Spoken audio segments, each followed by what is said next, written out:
Mama wakwaba wafreme ajwa searching mesrel na wa subscribe to my channel. Me a notification bell no so for more news. Ebusuya for Captain Smart our journalist at the Ensembia Betuja. Na ensema Captain Ekano eni eyan kakra. Captain Smart so man penida da mahama ni 4 years obedi you know. Far better than His Excellency Nana Dankwa Akufo-Addo in 8 years because Oman Penida da Mahama SCC Poly Clinics. Na ebusuafo menka sente nti nsema Captain Smart ede etuja na yensansobra. Yes, 17 polyclinics.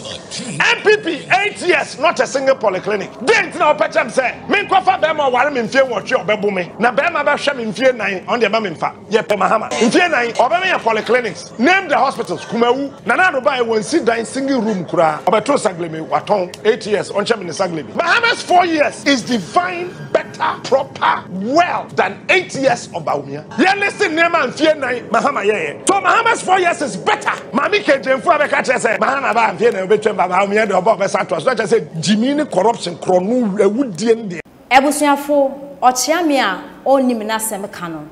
Osenana wasuma ensem we na Captain Smart ede atodwa. Captain Smart kire say oman pani dada Mahama ne 4 years a obedi no far better than His Excellency Nana Dankwa Akufo-Addo ni 8 years a waba bedi because oman pani dada Mahama SCC Polyclinics and afenso osi Sagleme housing project and His Excellency Nana Dankwa Akufo-Addo by waba beton into oman pani dada Mahama na membu no yes His Excellency ne de no all kasano one trip the reason why intia His Excellency Nana Dankwa Akufo-Addo at the Sagleme housing project no ama private investors say omo enye Captain Anchire but also His Excellency aton Sagleme housing project ato ebi mu nso wontrim enya de obetimi eye free na NPP fo ete ho na journalist fo ni bi eye propaganda e de etia His Excellency Nana Dankwa Akufo-Addo na membu. But you see NPP for mubeko opposition na ejinamu amonso breaking the 8 na mo kan so mbetimi e break ya ejinamu ankasa monso Ghana hanom journalist fo ni bi no omo ayo omo adwen se omo no omo de omo yefo ne nam ntinya de oman Ghana ho dadwen e de omo akoma so esan se NPP fo mo aye adwumenti no youth bebre wo Ghana ha omo nya adwuma nye momo adwuma no omo nye radio stations and TV stations are omo host political talk shows every morning biano Mumana youth ni bi monitor radio stations na TV stations no. Entra journalist funi bi na NDC funi bi bedi no. Monje a enya tem didi so.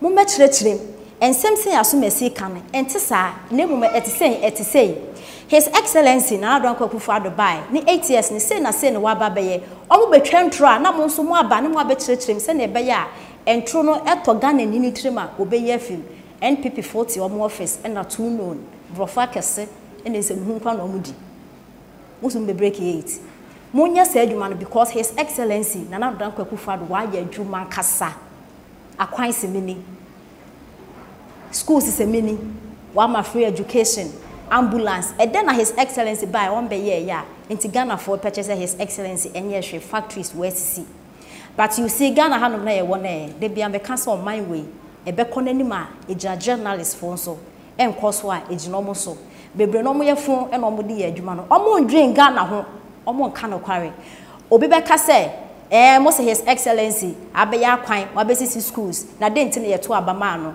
yeto abama ne se aban na oba so no onye ntine yeto ma ne se ombra no meye ne yiye no an aban na wo so no onye ene yetu no ene ye de foforo na ba se de no wo so no onye na se yetu foforo aba na se wa ba beye de na aban dada ne to so onye de a ene ne se ye to ade wa ba beye oman ne yiye no so enye se ye san so kofa de no o se yes na onye wanya akwan project bro start when wie no aye 2 no your man ye da dum so for 4 good years ye 2 no ense se ye san so kofa no eba ana Ghana ha no automatically na say 8 years wo Captain Smart e da no koka eye honorable John Kuma the late na sem our colleagues ni bi e kan say ensem a wo kan ye ntro no be gina TV so radio so edi omo atem e kan e ba akuti ase obekọ obi ni studio na Rio se jot age ho na wo Captain Smart wonu wi wonu ya wo ye nyina a che so wonu wi ankasa nka no kware wo Captain Smart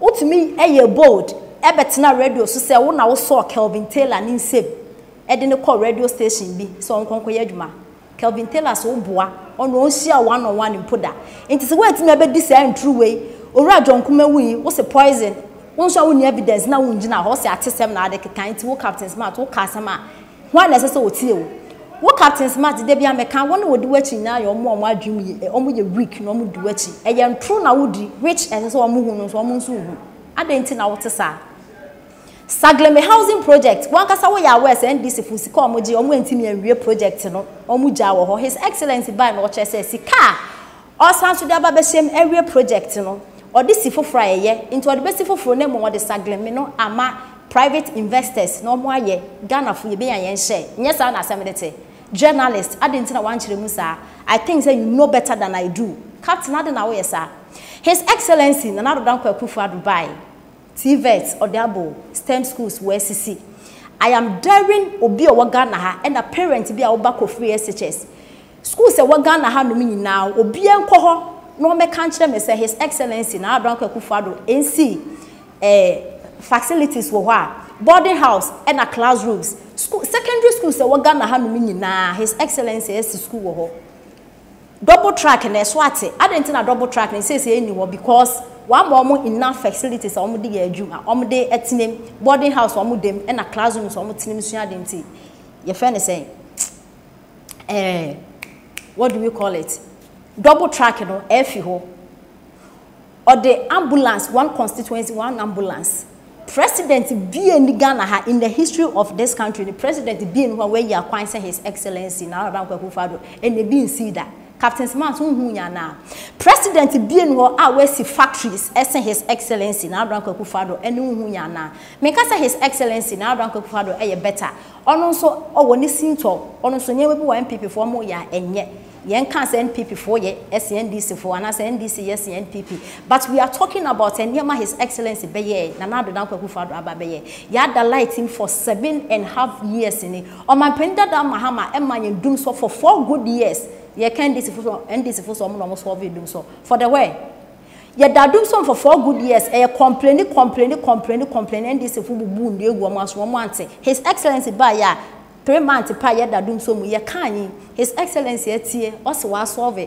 and the light ni etumi gina so 3 days na akobeye 5 hours na asanso aba Captain Smart what are you talking about president or the TV aba STEM schools why ya kwan say akwan nyina president bia or the free education aba where CC factories one ambulance one constituency ya ma NDC fuska say one quarter ambulance mbra na Ghana for quarter cargo cars and to force in Gina court CC cars in kwamini bebia esisi NDC for wakasa munye din o aya ma mo hye Ghana for abufu because mu ye kan membu a mo ka ho apia stadium etse ne platform so say His Excellency na Adran Kwakufado krade ye kan amampani for ma bebu o menyen insese yade din e ka history book ne ho ya pia stadium no mampenda da mahama kra na NDC for mo ye proud of him so wa bebu amembu for tantan no be ye no ye da dum so for good years no mampenda da mahama be ye president every year bia na inflation kosro every year bia inflation kosro ne economy no na ye worse